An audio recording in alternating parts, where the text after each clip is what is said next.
zehir kokusu vardı Halepçe'de ve zalim savaşın çok uluslu dünyanın masum çocukları izlerken uçakları gökyüzünde serildiler yerlere. Halepçe bitiyor. Halepçe'de bir nesil tükeniyor. Gelişmiş, çağ atlamış, dünya sadece seyrediyordu. Euzu billahi mineşşeytanirracim. Bismillahirrahmanirrahim. Ve la tehsebennallâhe gâfilen ammâ ya'melul-zâlimûn. Hevâ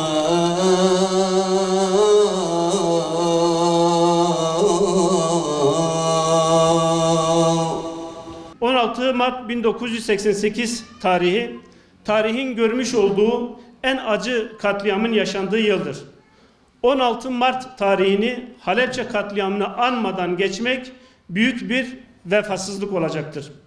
Zulmün en dip noktasının yaşandığı bu olayda Halepçe halkı gazla ölüme mahkum edilmişti.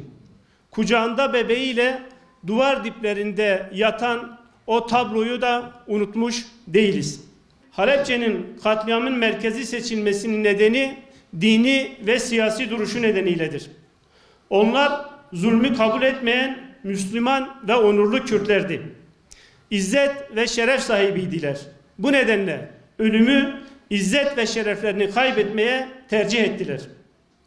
Halepçe Kürtlerinin duruşu İslamiydi ve insaniydi. Son nefeslerine kadar da bu duruşlarından vazgeçmediler. Bu duruş hem zalim Saddam'ı hem de Amerika, Almanya, Fransa gibi devletleri rahatsız etmiştir. Değerli kardeşlerim, Halepçe mazlumdur. Mazluma sahip çıkmak ise özelde Müslümanların, genelde ise tüm insanlığın görevidir. Maalesef olay yaşandığında gerek Müslüman coğrafyası ve gerekse de tüm insanlık Halepçe'ye sahip çıkamadı. Ne onları gören vardı ne de çığlığını duyan. Ne Irak'tı ne İran. Kan, vahşet, ihanetti bu savaşı kazanan. Me destê xwe davet milê cesedê seviya, goştê milê wan ji hestî dihat xwar û di destê me de dima. Jehr goştê canê wan helisan dibû, bi jîbûn hatibûn xwar. Bîna cesed û goştê însan meriv difetisand. Bütün sokaklar cesetlerle doluydu. Cesetlerin çoğu kadın, çocuk ve yaşlı insanlara aitti.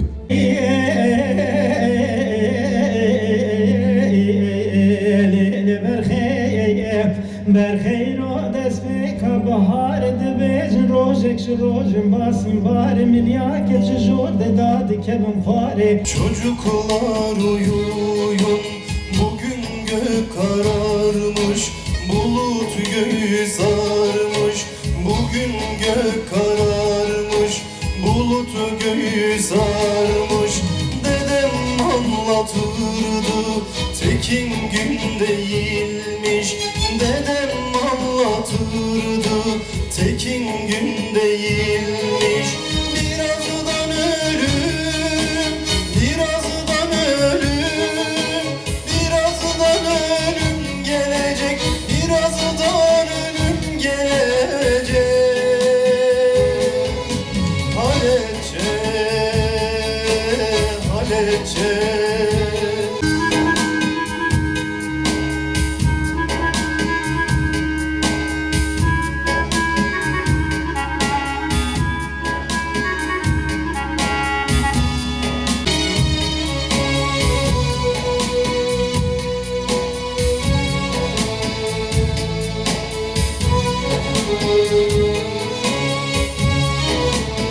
Öyle bir coğrafyada yaşıyoruz ki imtihanın katmerlisini Allah-u Teala bize yaşatıyor. Yani dünyaya geliş amacımız zaten imtihandır. Hepinizin malumu, bütün Müslümanların malumu. Fakat dünyanın en güzel ülkelerinden, en güzel coğrafyalarından birinde yaşıyorsanız, Müslümansanız ve hele de Kürtseniz, imtihanın en katmerlisi maalesef başınıza geliyor. Her şey hesaplı planlıdır. Bir gün önce Halepçe'ye uçaklardan konvansiyonel bombalar atılır. Nedir bunlar? Bütün evlerin camları kırılacak. Bir gün sonra patlatılacak o bombanın etkisi bütün evlere nüfuz etsin diye bir gün önce konvansiyonel silahlarla, bombalarla ilk önce orası bombalanır. Bütün camlar kırılır. Saddam zalimdir. Zalimlerin bütün hepsinin ortak özelliği budur. Merhametsizdirler. Psikopattırlar. Allah'tan korkuları yoktur. Ve aynı zamanda çok da korkaktırlar. Bir gün sonradır. 16 Mart 1988. Evet, zalimler merhametsizdirler. Fakat herhalde Halepçe'deki Kürtler bu kadar merhametsiz, bu kadar zalimliği beklemiyorlardı ki önlem almamışlardı.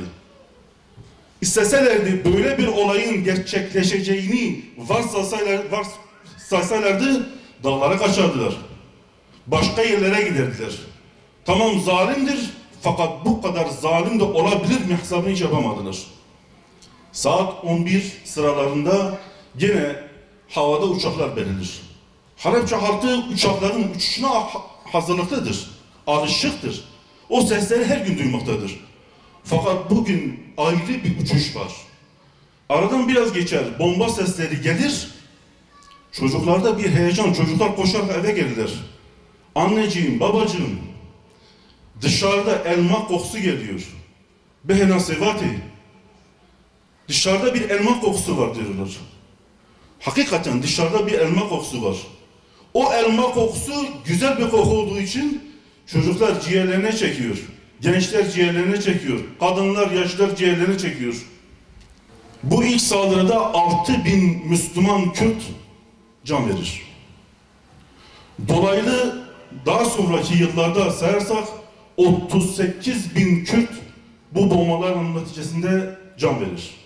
10 binlerce insan sakat kalır. Ablalarımız burada haklarını helal etsinler. 10 binlerce gencimiz, bacımız kısalaşır. Çocukları olmaz. Saddam bu zalimliği yaparken dünya ne yapıyordu? Oraya bakalım. Dünya ne yapıyordu? Bakın değerli kardeşlerim.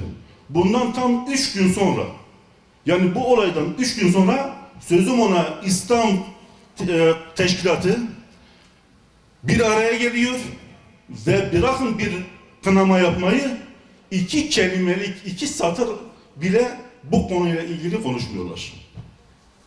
Sözüm ona İslam ülkeleri. Batı ne yaptı bu konuda? Batı zaten Saddam'ı destekliyordu. Zaten o silahları, o bombaları Saddam'a veren Batı'ydı.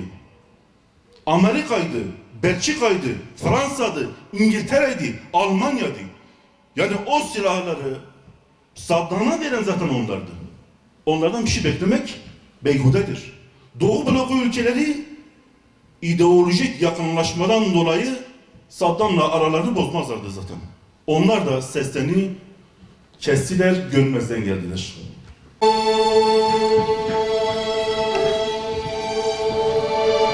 شانزده آذار 1988 روژک جروژین رش و شین کتیه دیرو کام کردا